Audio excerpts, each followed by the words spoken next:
tayo ng sinigang.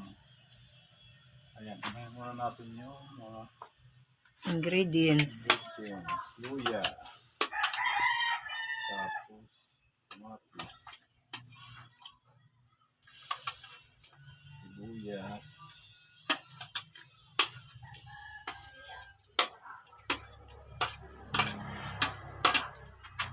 tapos lagyan ng asin,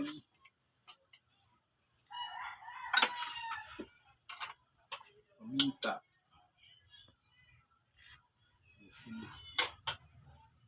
tapos ilagay lang Karne na pinalambot. malambot na yan din. Pinakuluan na namin yan.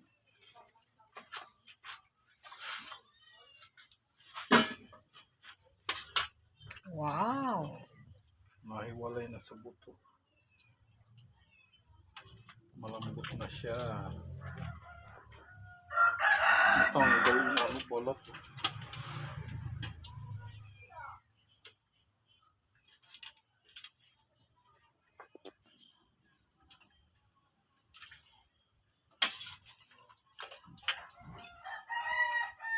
Bata pa itong baboy. Bilis lumambot. Oo.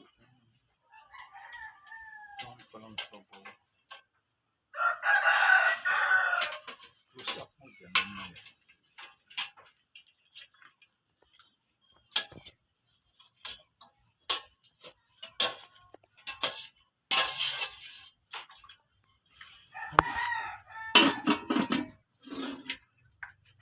Takpan mo na pagkulo.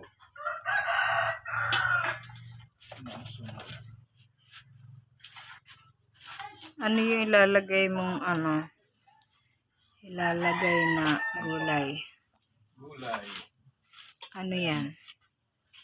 Yung repolyo na gulay. Repolyo. Sarap niyan.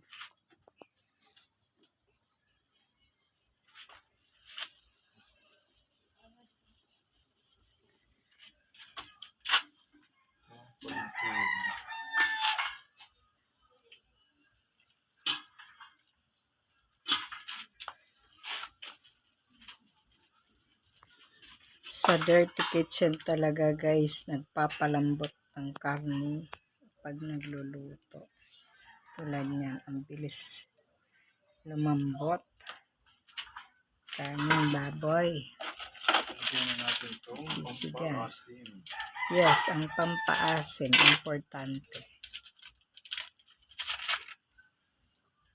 Ayan guys, pampalasa ng sinigang. Sinigang sa gabi.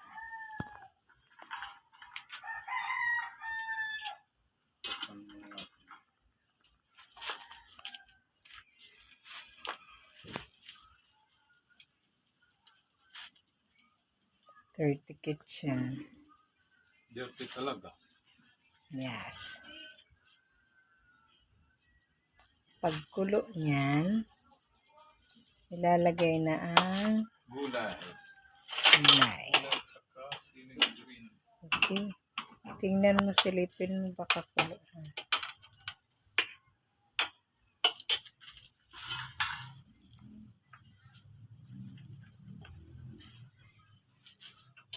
Ang takip mo, wag mong iharang. Lalagay ng gulay. Mm-mm.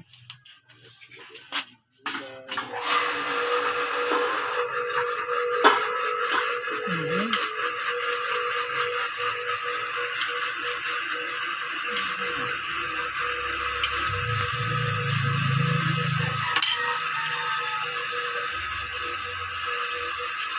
Yan. Yan.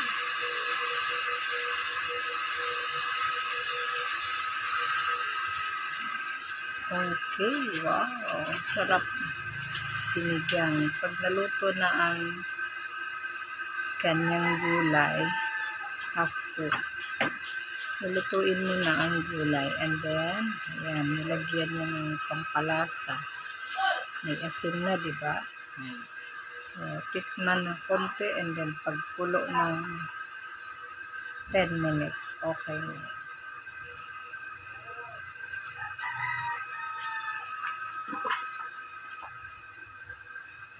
Wow, kumukulo na siya. Okay.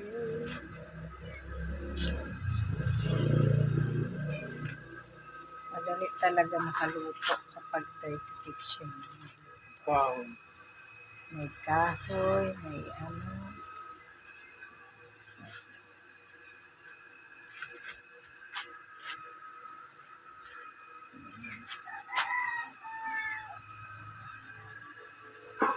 dami sabaw. Dami, parang piyesta lang malaking kawa. Pang-ulam na. Hanggang mamaya. Food trip ka na naman mamaya. Diba? Yes. Laki na gusto mamaya. Tapos may nababay na na. Parang Open mo, tingnan natin. okay. Parang nagbabay na siya. Wow! Nakulo na siya, guys. Yan po ang sinigang na baboy. Tada! Thank you. Pa-like and share na lang po. Mga followers. Yes, thank you.